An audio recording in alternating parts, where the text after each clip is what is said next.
There's a castle in the Shadow Woods that doesn't show up on any map. The locals just don't go near that part of the forest. They find other routes.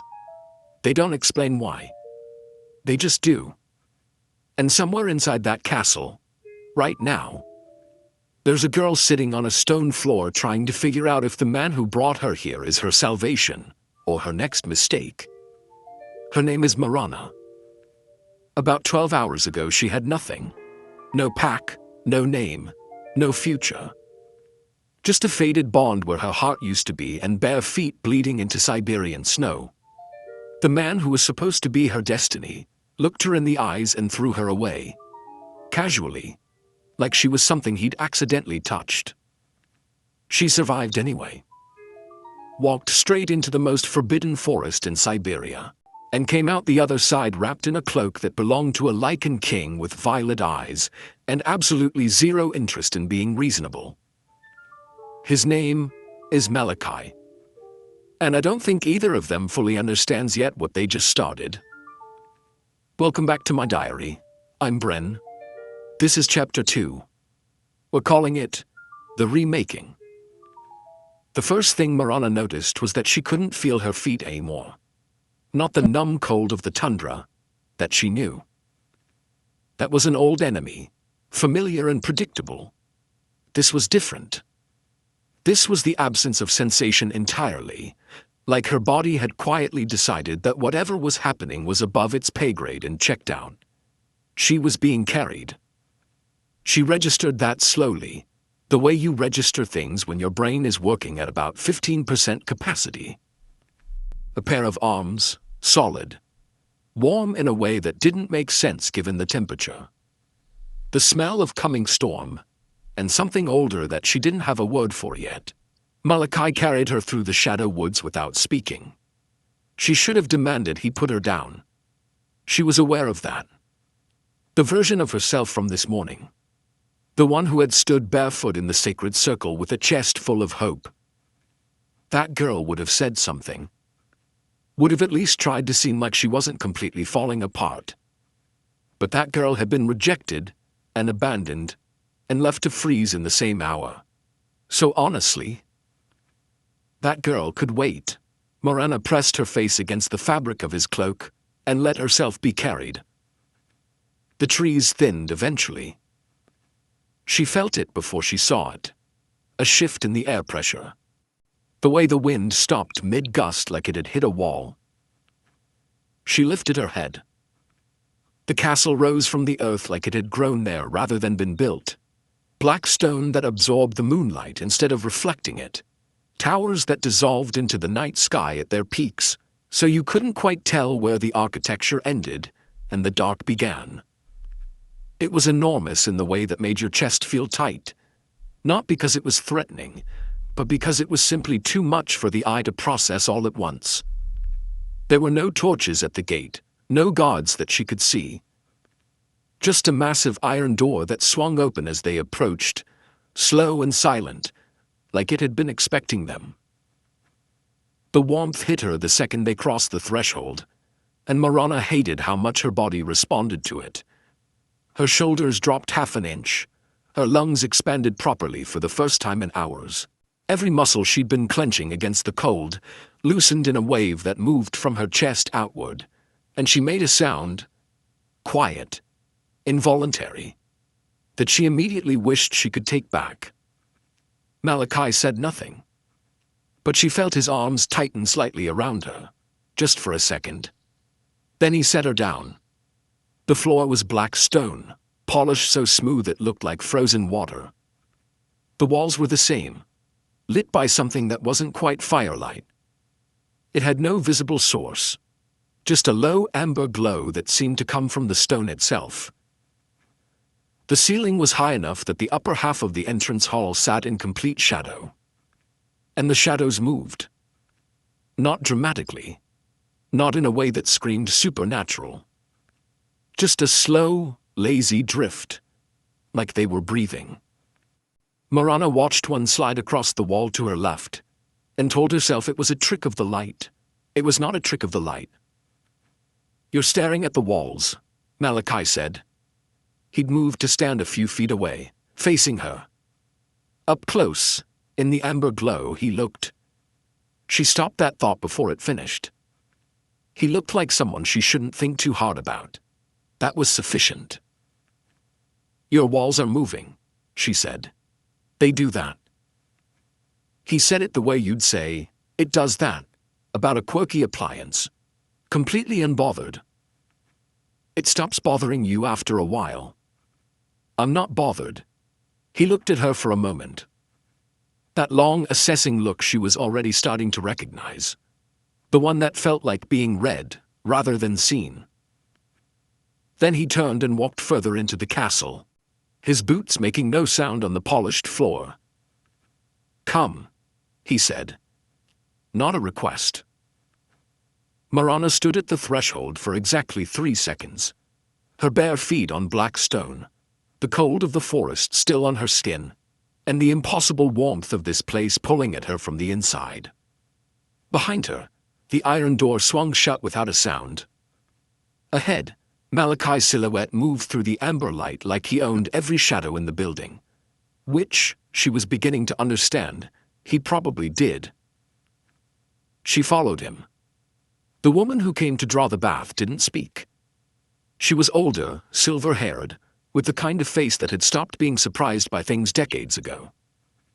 She moved through the room with practiced efficiency, filling the stone tub, adding something dark and oil-slick to the water that dissolved into a deep charcoal gray, setting out a single folded towel and a plain robe on the bench beside it. She didn't look at Morirana directly. Not once. Not in the way servants avoided eye contact out of subservience, but in the way you give someone privacy before they've asked for it. When she was done, she paused at the door. "The king says to burn the clothes," she said, still not quite looking at Morirana. "When you're ready." Then she left. Morirana stood in the middle of the bathing room for a long moment, not moving. The room was smaller than the entrance hall but still larger than any space she'd ever had to herself. Black stone again, same amber glow from the walls, a narrow window near the ceiling that showed nothing but dark sky. The tub steamed. The water was so dark it looked bottomless. Burn the clothes. She looked down at herself properly for the first time since the sacred circle. Her feet were crusted with blood and ice melt, dark lines of cold working their way up past her ankles. Her dress, white ceremonial fabric she'd been given that morning by a pack elder who hadn't said a single word while handing it to her, was torn at the hem, gray with dirt, one shoulder hanging loose where she'd caught it on a branch in the dark. She'd been wearing it for what felt like a different lifetime. She reached down and pulled it off over her head. The water was shockingly warm. Not the polite lukewarm of something heated over a fire. This was deep, sustained heat that came up through the stone of the tub itself. And when Morirana lowered herself in, the sound she made was embarrassing, and she didn't care even a little. The dark water swirled around her, and she watched it cloud where it touched her skin, pulling the cold and the grime, and the dried blood off her in slow, spiraling patterns. The oil in it had a smell. Something mineral and heavy, like the earth after rain. But underneath that something faintly sharp, like wood smoke. Nothing like cedar and burnt ozone. Nothing like what she was trying not to think about. She sat there until the water started to cool, and her fingertips pruned, and she scrubbed at her skin until it was raw and pink. And she stayed under the water for a full minute, because the silence underwater was the only silence that didn't feel like it was waiting for something. When she finally got out, she stood in front of the mirror. It wasn't something she did often. The pack didn't exactly encourage the orphan to linger in front of mirrors. And the ones in the longhouse were small and placed high, meant for people who had a reason to look at themselves. So she stood there for a moment, adjusting to the unfamiliar experience of just looking. Her hair was longer than she remembered it. Dark, reaching past her shoulders, still damp and loose. Her face looked older than 21. Or maybe just tired. Same thing maybe. Her eyes were the same as always, which surprised her somehow. She'd half expected them to look different after everything. They didn't. Still too direct for a girl who'd spent her whole life trying to take up less space. She looked down. The scar on her ribs. She'd gotten that at 14 when she'd tried to break up a fight between two pack males twice her size, and one of them had thrown her into a rack of hunting knives. She'd stitched it herself with a needle and sinew, because the pack healer had been busy with the males. 4 inches, slightly raised, faded to silver now. She'd spent years folding her arms over it reflexively, angling away from it, pretending it wasn't there. She looked at it now and thought, I did that myself. At 14. And then I went back to work. There was another one on her left shoulder, smaller, a burn scar from her 3rd winter with the pack, when she'd fallen asleep too close to the fire because it was the only warm place, and one of the older wolves had kicked her away from it in the night. She'd never told anyone how she got it. There hadn't been anyone to tell. There was one on her right palm from gutting work, and a thin one along her jaw from... Actually, she couldn't remember that one. She'd gotten it and healed it and moved on so automatically she hadn't even stored the memory.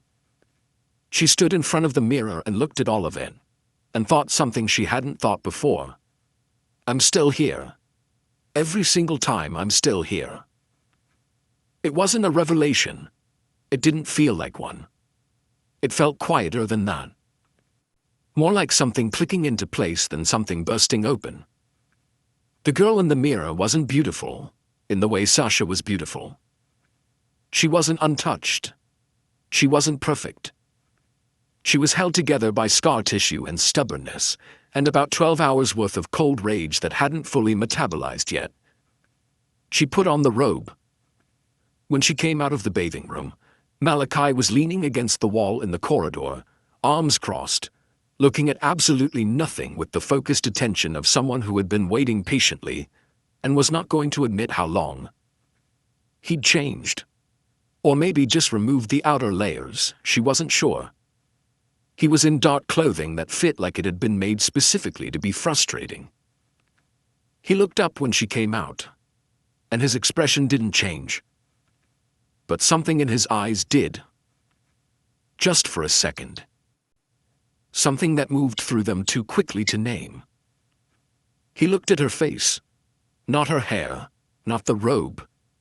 Not the parts of her that were suddenly very aware of being only covered by thin fabric. Her face. Better, he said. I smell different, she said, and then immediately wasn't sure why she'd said that out loud. Yes. He pushed off from the wall. You smell like you now, not like them. She didn't know what she smelled like. She'd never had a scent that was just hers. She'd always carried the pack's collective smell like an ill-fitting coat. The idea that there was a her underneath all of that, something identifiable and singular, was a stranger thought than she was prepared for right now. The clothes, she said instead. Did they? Already done? She nodded. And she waited for herself to feel something about that. About the last remnant of Windclaw going up in smoke somewhere in this impossible castle. And what she felt was almost nothing. A small pole, like a thread being snipped rather than a rope being cut, which maybe said everything about how much of herself she'd already left behind in that sacred circle.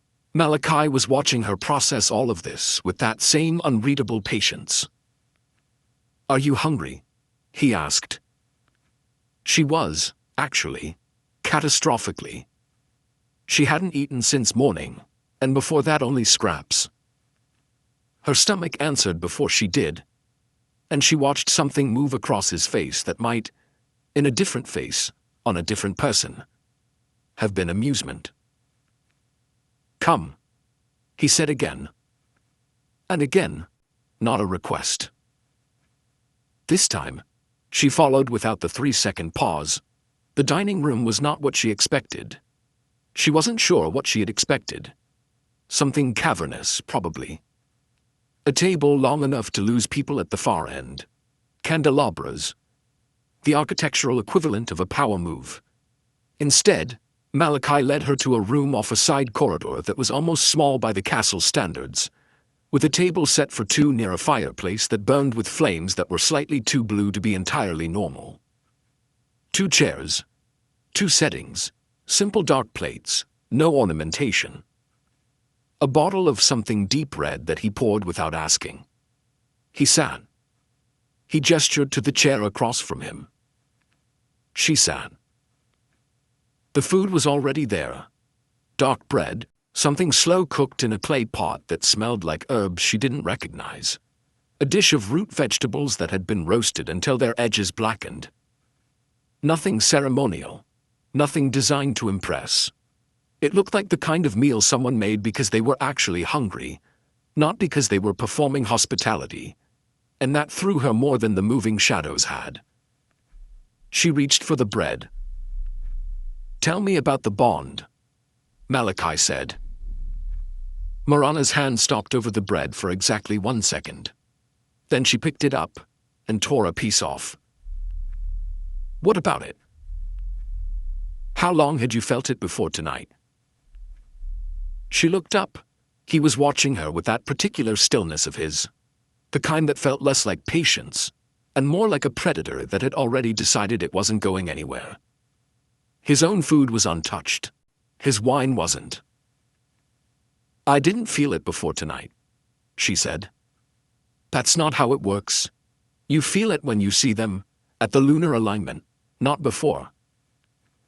"I know how it works." He turned his wine glass once, slowly. "I'm asking what you felt when it hit you." She chewed, swallowed, considered lying and decided against it. Not because she trusted him, but because lying felt like a waste of energy she didn't have right now. Like something that had been broken my whole life suddenly wasn't. Like I'd been breathing wrong for 21 years and didn't know it. She picked up her own wine. Which makes it worse, actually. Not better. Why worse? Because it means it was real. She said it flatly, the way you say something you've already finished feeling about. It wasn't just me wanting something so badly I imagined it. The bond was real. He just decided it wasn't worth keeping. Malachi was quiet for a moment. The blue flame shifted. "And now," he said. "Now what? The bond. Is there anything left of it?" Morirana set down her wine. She pressed 2 fingers to the center of her sternum, where the bond break had left its mark. Not a physical scar, but something she could still locate precisely. A cold spot that hadn't warmed even in the heat of the bath. "There's something," she said. "Not much, like a..." She paused, looking for the word. Like a socket where something used to be plugged in. He nodded slowly, not sympathetically, just acknowledging the information. "It'll fade," he said. "Faster than you think. You say that like you know." "I do know." She waited for him to elaborate. He didn't. She filed that away and reached for the clay pot. They ate in silence for a while. It wasn't uncomfortable exactly. It was the silence of 2 people who had nothing to perform for each other, which was its own strange kind of relief. Morirana worked through more food than she'd eaten in the past 3 days, combined, and tried not to be obvious about it. Malachi refilled her wine once without comment. Then he said, "You have 2 options." She looked up. "You can leave in the morning. I'll have someone take you to the nearest human settlement. 3 hours south. You'll have enough to start over." He said it without inflection, laying it out like terms of a contract. "Or you can stay." "And if I stay?" "If you stay, I'll teach you what you actually are." He leaned back slightly, his violet eyes steady on hers. "Not what the Windclaw told you you were. What you are underneath all of that. What they were afraid of." Morirana's jaw tightened. They weren't afraid of me. No. Something shifted in his expression. Not quite a smile, more like the suggestion of one. Then why did the most powerful alpha in the Eastern Territories personally reject you at a public ceremony instead of just letting the bond go quietly? Why the speech, Morirana? Why the performance? She opened her mouth, closed it. She hadn't thought about it that way. In the hours since the circle, she'd been so buried in the pain of it, the humiliation, the grief. She hadn't stopped to ask why Killian had done it the way he had. Publicly, brutally, with an audience. He was sending a message, Malachi said simply. The question is, to who? The blue flames crackled. Somewhere deep in the castle, something shifted in the walls. That slow breathing movement of shadows that she was already, slightly, starting to stop noticing. Morirana picked up her wine. Tell me what you think I am, she said. Malachi looked at her for a long moment. Then he stood and pushed his chair in and said, Finish eating. We start tomorrow. He left her sitting there alone, with cold wine and an unanswered question, and the uncomfortable sensation of being, for the first time in her life, genuinely interesting to someone dangerous. She finished eating. Every last bite. He woke her before dawn, not with a knock. The silver-haired woman from the night before simply opened the door and set a pile of dark clothing on the end of the bed without a word. And the sound of the latch was enough to pull Morirana out of a sleep so deep it had felt like falling. She lay there for a moment staring at the ceiling. Black stone, same amber glow. A thin crack running from the far corner that she'd spent 20 minutes studying before she'd finally fallen asleep. And reminded herself where she was. Right, the impossible castle, the Lykan King. The choice she'd made over the remnants of someone else's dinner. She got up. The clothes were plain and dark and fit well enough. Heavy trousers, a long-sleeved shirt made of something tightly woven that moved easily. Practical, not ceremonial. She pulled her hair back with a strip of fabric she found on the nightstand, and was mildly unsettled by the fact that someone had anticipated she'd need it. Malachi was waiting in a courtyard she hadn't seen the night before. An open space at the castle's center, where the sky was just beginning to separate from black into something slightly less black. The ground was packed earth, not stone. That was the first thing she noticed. The second thing was that there was no snow here, despite the temperature being the same brutal Siberian cold as outside the walls. The third thing was the table to his left, on which sat a single blade. Not a sword. Not something ceremonial or impressive. A knife, plain-handled, about the length of her forearm. The kind of thing you'd use to skin something. Malachi stood in the center of the courtyard with his arms at his sides, and watched her take all of this in. Pick it up, he said. She walked to the table and picked up the knife. It was heavier than it looked. Well balanced, the grip worn smooth in the way of something used rather than displayed. Now, come at me, he said. Morirana looked at him, with the knife. That is generally what come at me implies, yes. You're not holding anything. No. She stood there for a moment, the knife in her hand, looking at him across the packed earth of the courtyard. He was relaxed in a way that was either extremely confident or extremely stupid, and she was fairly certain which one it was. I'll hurt you, she said. And even as she said it, she wasn't sure if it was a warning or a question. Probably not, he said. But try anyway. She tried. She got about 4 steps into her approach before he moved. And the way he moved was wrong. Not in the sense of flawed, but in the sense of operating by different rules than anything she'd encountered before. He was fast the way a current is fast, not in one direction but everywhere at once. And before she'd fully processed the fact that he'd sidestepped her, she was face down on the packed earth with her knife arm pinned above her head, and his knee in her back, and her cheek pressed into the cold ground. "Up," he said, releasing her. She got up, dirt on her face, something that might be a bruise forming on her left shoulder. "Again," he said.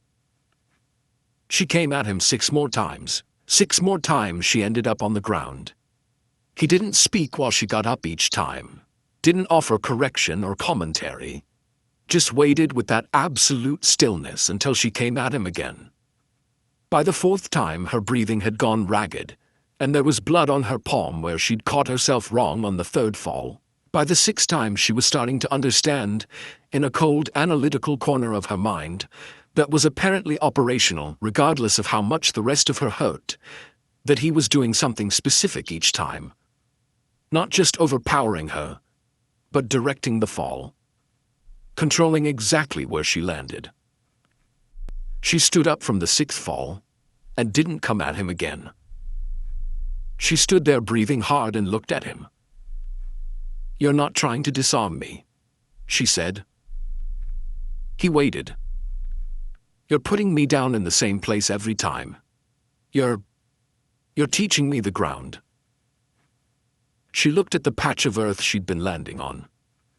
6 times, close enough that the marks overlapped. "You want me to stop being afraid of it?" Something shifted in his expression. Fractional. "Why would you be afraid of the ground?" he said. "Because it means you lost." She said it automatically. The pack logic that had been baked into her since childhood. You stay on your feet. Going down means submission, means weakness, means...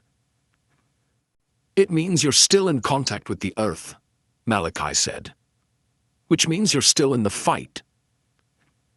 He walked toward her slowly, stopping a few feet away. "Every wolf I've ever known has been taught that falling is losing. So they spend all their energy staying upright. They become rigid, predictable." He tilted his head slightly. "How many times did Killian's warriors fall in training?" "Never," she said. "If you fell, you were humiliated," he finished. "Yes, so they learned to be terrified of the ground, and a warrior who is terrified of falling can be controlled," she said slowly. "You just have to make them feel like they're about to fall, and they'll do anything to stop it." "There it is." He said it quietly, almost to himself. Then he held out his hand. She looked at it for a second before she realized he was waiting for the knife back. She handed it to him. Handle first. He turned it once in his grip, easy and automatic, then reversed it, and held it back out to her. "Again," he said. They went for another hour. By the end, she'd stopped counting the falls and started counting something else instead. The moments, brief and increasing, where she managed to stay in motion on the way down instead of just hitting the ground. Where she turned a fall into something. Twice she nearly caught him off balance. Once she made him take a half step back, and the look on his face when she did. Not surprise exactly, but something sharp and attentive. Hit her somewhere behind her sternum in a way that had nothing to do with the training. When he finally called a stop, the sky had gone from dark to gray, and her entire body felt like it had been wrung out and hung up wrong. She stood in the center of the courtyard with her hands on her knees, breathing. "You're thinking about it right," he said. "Your body doesn't know it yet. It will." She straightened up. Her shoulder was definitely going to bruise.